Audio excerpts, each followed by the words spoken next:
Kembali lagi di di Special Talk Show bersama Dinas Syariah Islam, masih bersama saya Agustiada dan juga kedua narasumber kita pada malam hari ini, yaitu Tengku Haji Muhibban M. Hajat SOSI dan Bapak Usman SOS MSI. Saya ke Bapak Usman nih, Pak. Ada bentuk-bentuk sanksi dalam pelanggaran syariat Islam, seperti boleh saya sebutkan proteksi terhadap kesucian agama atau murtad ya Pak ya. Kemudian proteksi terhadap jiwa, nyawa manusia seperti pembunuhan, proteksi terhadap keturunan atau perzinahan, proteksi terhadap harta benda atau korupsi dan mencuri. Dan yang terakhir, proteksi terhadap akal pikiran. Ini seperti minum khamar dan judi. Di antara kelima ini Pak Usman, mana yang paling sering dijumpai dalam pelanggaran syariat Islam ataupun dalam adat di Gampong? Baik. Untuk pelanggaran yang sering terjadi itu tergantung kepada potensi itu sendiri. Karena bicara pelanggaran ada dua, ya. Ada keinginan, ada kesempatan. Kan ini. Nah, pendekatan adat lebih pada kontrol sosialnya. Maka oleh karenanya sesuai dengan surat keputusan bersama Gubernur MAA dan Polda, itu ada 18 tindakan pidana ringan yang diserahkan penanganannya ke Gampong. Yang kelima-lima yang disebutkan tadi masuk di dalamnya. Tergantung kepada itu masuk enggak kategori pidana ringannya. Kalau pembunuhan itu saya pikir enggak masuk dalam pidana ringan, ke pidana berat. Oleh karenanya itu di luar kewenangan lembaga adat. Betul. Lembaga adat hanya berkewenangan menangani tindakan pidana ringan yang 18 itu tadi. Dan di Gampong dijalankan oleh Majelis Peradilan Adat. Ya, pemirsa, kita membuka line telepon ya, silakan di 082176304692 yang ingin bertanya tentang topik pada malam hari ini. Peran aktif adat Gampong dalam menanggulangi pelanggaran kanun syariat Islam. Ya, Tengku, untuk di Gampong Lantemen sendiri, sepengetahuan Anda, seberapa banyak kasus yang terjadi di Gampong tersebut? Yang pertama, semua kampung mungkin juga ada. Tetapi tidak terlepas juga Lantemen Timur. Kalau secara total kasus seberapa di tahun ini, saya pun nggak ingat berapa, tapi yang sifatnya terlalu besar tidak ada memang dalam tahun-tahun yang belakangan ini. Artinya katakanlah bahwa terjadi suatu pelanggaran yang menghebohkan, yang membuat resah masyarakat tidak hanya Lantemen Timur, tetapi di tempat lain pun juga, itu alhamdulillah tidak ada, mudah-mudahan tidak ada. Tetapi kalau hal-hal yang katakanlah yang sifatnya masih juga harus diatasi dalam pergaulan kecil-kecilan itu, yang juga karena memang tidak terikat dengan suatu ikatan mahram, itu kan juga suatu pelanggaran dalam sudut pandang syariah itu memang sering terjadi, yang oleh pihak Gampong melalui KSI, melalui pemuda tetap diingatkan, terutama sekali adalah karena kota merupakan daerah yang masyarakat dan penduduknya dari semua kalangan dan semua daerah ada di kota, bahkan ada yang juga kontrak rumah di Lantemen, maka diingatkan untuk tidak terjadi hal-hal yang melanggar. Kita tahan dulu ya Tengku. Halo, Assalamualaikum. Halo, Assalamualaikum. Halo, Assalamualaikum. Waalaikumsalam, dengan Bapak siapa? Bapak Kusnadi. Iya, oke, baik Pak Kusnadi, silakan. Assalamualaikum Ustaz. Assalamualaikum. Kami mau menanyakan Ustaz, bagaimana peran adat Gampong tentang rumah-rumah kota. Apalagi sekarang maaf dekat di Lumbata banyak rumah-rumah kos. Jadi bagaimana apa peran Gampong atau adat? Karena selama ini kita lihat ya nggak ada peran gitu kan. Baik itu rumah-rumah kos gitu kan. Bahkan pemilik rumah kosnya pun ya nggak ada peran gitu Ustaz. Bagaimana peran Ustaz ataupun majelis adat tentang kampung-kampung yang ada rumah kos Ustaz? Itu aja Ustaz. Terima kasih. Assalamualaikum. Waalaikumsalam warahmatullahi wabarakatuh. Terima kasih Bapak Gusnadi di Lungbata. Ini barusan juga saya ingin menanyakan seperti apa harusnya Ustadz, Bapak Tengku boleh ataupun Bapak Usman boleh menjawab. Kos-kosan, ini kan sekarang menjadi polemik di antara masyarakat, banyak sekali yang menyalahgunakan tempat tersebut. Bagaimana Tengku dulu deh, boleh. Ya, terima kasih. Yang pertama sekali memang ini sudah dinamika kehidupan masyarakat di kota yang memang banyak pendatang yang kadangkala dia sambil bekerja atau juga sedang dalam menuntut ilmu, pendidikan, kuliah katakanlah, sehingga banyak sekali tempat-tempat yang menjadi tempat kos bagi mereka. Sehingga karena memang kebutuhan dan ini sesuatu yang dibutuhkan, masyarakat pun melihat itu salah satu prospek untuk menunjang perekonomian bagi mereka. Tetapi di sisi yang lain kita melihat kalau memang terlalu bebas tanpa aturan, terutama sekali memainkan peranan dari pihak kampung, ini juga menjadi sesuatu yang meresahkan karena terjadi berbagai hal. Katakanlah bahwa bagi yang kos kadangkala mereka tinggal hanya sesama teman-teman yang tidak ada keluarga, yang memang rawan terjadi berbagai pelanggaran. Maka disinilah masyarakat ataupun kampung itu sendiri yang memainkan peranan membuat sebuah resam, aturan-aturan tersendiri, tidak sebebasnya bagi setiap masyarakat membuat rumah kos itu tanpa aturan. Setiap yang masuk kampung itu biasanya dalam kampung itu sekali 24 jam sudah melapor kepada kecil, sudah melapor kepada kadus, sehingga kadus tahu bahwa ada penduduk siapa, yang namanya siapa, apa dan dari mana asalnya, dan statusnya apa, apakah sebagai mahasiswa atau bagaimana. Nah, yang sehingga kalau mahasiswa nanti itu juga dipantau, dipantau kalau di dalam kampung oleh pemuda-pemuda. Artinya bukan untuk mengekang mereka, sejauh mereka maslahat bagi kampung tidak menjadi satu persoalan, tetapi untuk menjaga agar tidak dijadikan rumah kos itu sebagai rumah yang bebas dengan lawan jenis ataupun yang bukan mahram, sehingga bisa bermalam bersama di situ. Baik. Nah, Pak Usman, ini masih seputar tentang seperti kos-kosan atau tempat. Ini bagaimana tanggung jawab ataupun peran dari adatnya sendiri menyelesaikan jika ada kasus seperti khalwat, pelaku khalwat yang sekarang kita melihat banyak sekali asal inyo ada gampong. Orang-orang sering mengatakan seperti itu, seperti menghukum mereka dengan menyiram air comberan ataupun memotong rambut mereka, memvideokan. Ini bagaimana hukum sebenarnya, hukum adatnya? Baik, untuk sanksi adat itu sebenarnya sudah diatur dalam Kanun Aceh. Betul.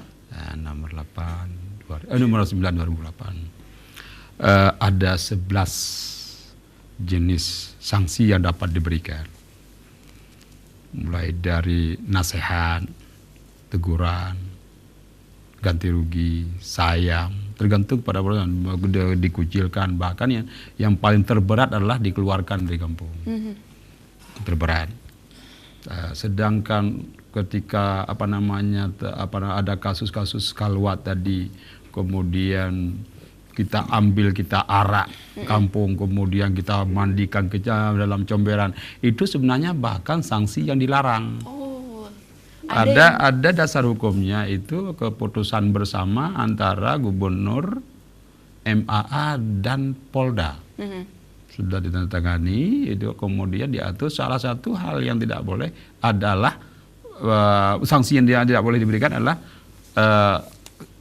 memandikan dengan air comberan, kemudian mengarak kampung, betul, memotong bajunya dan lain-lain. Ini tidak dibenarkan. Baik, digaris bawahi ya pemirsa ya. Ini banyak sekali kita menemukan proses seperti itu, proses penghukuman dari masyarakat ya Pak Ustaz. Silakan lanjutkan. Makanya kita tunggu dulu Pak, mohon maaf.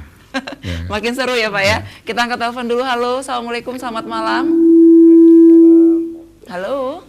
Halo, assalamualaikum. Waalaikumsalam, dengan Bapak Khairul. Iya, betul. Ya, Khairul di Chat Masjid, Bapak Khairul di Chat Masjid. Ya, ada pertanyaan? Assalamualaikum, Ustaz. Waalaikumsalam, silakan. Terima kasih, menarik sekali materi malam ini didiskusikan. Karena ini masalah yang paling banyak terjadi di masyarakat. di satu sisi diharapkan, tetapi di sisi lain juga kita tidak bisa menerimanya. Itu pelaksanaan syariat Islam. Itu yang pertama harus kita garis bawahi, masih tebang pilih, tumpul ke atas, tajam ke bawah. Itu menjadi catatan buat kita semuanya, malu kita. Yang pertama, kita nggak perlu cerita apa bagaimana, kita paham sendirilah itu. Terus yang kedua, yang diceritakan tadi tentang adat kampung. Adat kampung itu pun saya melihat tidak seragam, dibuat-buat suka-suka sendiri, kemudian tidak ada legalitas. Ketika seperti kejadian di Langsa, kita prihatin sekali itu, dimandikan dengan air comberan. Terus yang mandikan itu apa lebih baik dia?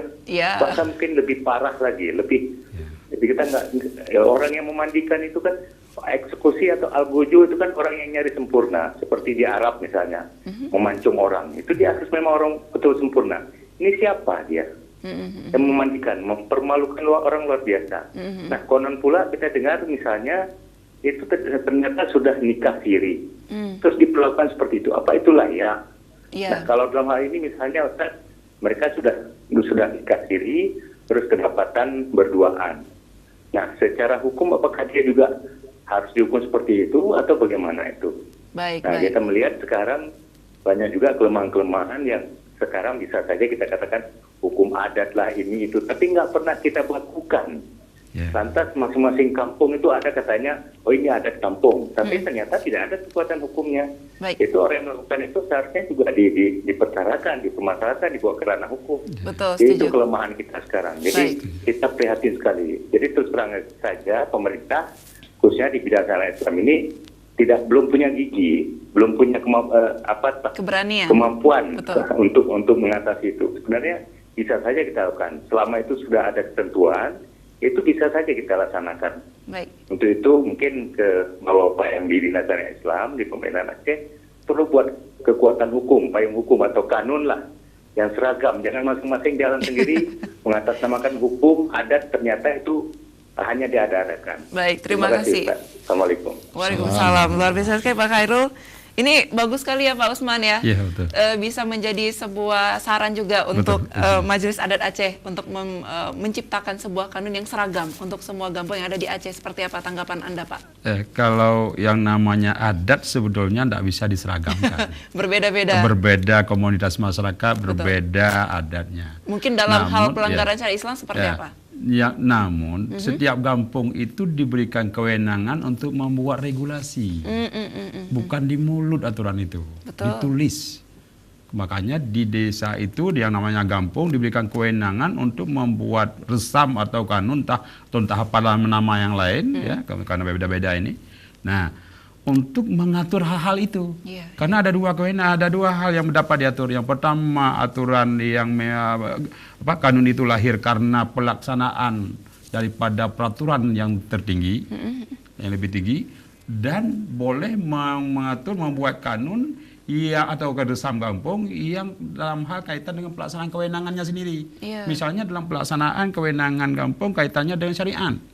Nah, jelas-jelas bahwa hari ini di dalam pasal 16 UPA disebutkan urusan wajib yang menjadi kewenangan pemerintah Aceh yang bersifat keistimewaan, yang merupakan pelaksanaan keistimewaan, ada sekian tadinya. Yang pertama adalah pelaksanaan syariat. Kalaulah itu menjadi kewenangan menjadi urusan wajib yang menjadi kewenangan pemerintah Aceh, itu jajarannya sampai ke desa, sampai kampung. Artinya kampung dapat mengatur aturan-aturan mainnya sesuai dengan adat istiadat sendiri. Sehingga kalau memang sudah dikanunkan, kalau sudah diresamkan di kampung, otomatis itu menjadi pedoman dalam pelaksanaan. Tidak suka-suka sebagaimana yang disampaikan tadi. Oh ini ada kampung, ada kampung hantam. Yang namanya adat itu dapat diterima oleh akal sehat, dapat diterima tidak bertentangan dengan aturan syariat, ya kan? Dapat diterima oleh masyarakat setempat. Nah, itu. Ini bukan nama begitu ada kejadian langsung lahir hukum-hukum baru. Tidak bisa. Makanya kita berharap penyelesaian masalah jangan dengan cara yang salah. Kalau penyelesaian masalah dengan cara yang salah akan muncul masalah baru. Betul. Setuju. Nah, sedapat mungkin setiap ada masalah, setiap ada kasus diselesaikan dengan cara yang benar. Sehingga tidak berdampak kepada hukum yang lain. Nah, ini yang kita harapkan.